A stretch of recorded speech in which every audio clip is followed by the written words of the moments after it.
Welcome to Mini Orange. In this video, we will show you how to configure single sign-on in Joomla with Entra ID as the identity provider. First, download and install the Mini Orange SAML SB extension from the Joomla extensions directory. Go to your Joomla dashboard. Here, click on Components, Mini Orange SAML Single Sign-On, and then click on Service Provider Metadata. In the Service Provider Metadata tab, you can copy the metadata URL and download the metadata XML file. Or you can scroll down and copy the SB entity ID and the ACS URL directly. Now go to your Azure AD dashboard and click on Microsoft Entra ID. Here, click on the Add button and then click on App Registration.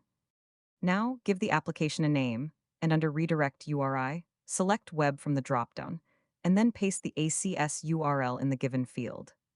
And then finally, click on the Register button. Now click on Expose an API.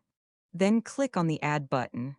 Now, under the Application ID URI field, paste the SB Entity ID URL, and then click on the Save button.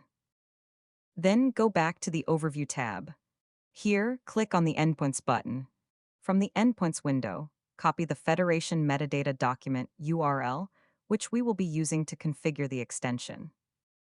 Go to the Service Provider Setup tab of the SAML SB extension. Then click on the Upload IDP Metadata button.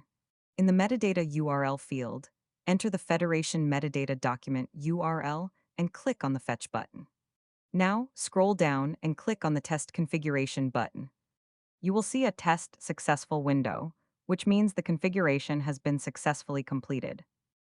Enjoy a 7-day free trial and experience all our premium features. Reach out to us at Joomla support at securify.com. Thank you for watching. Please visit us at plugins.miniorange.com/Joomla to learn more about our products.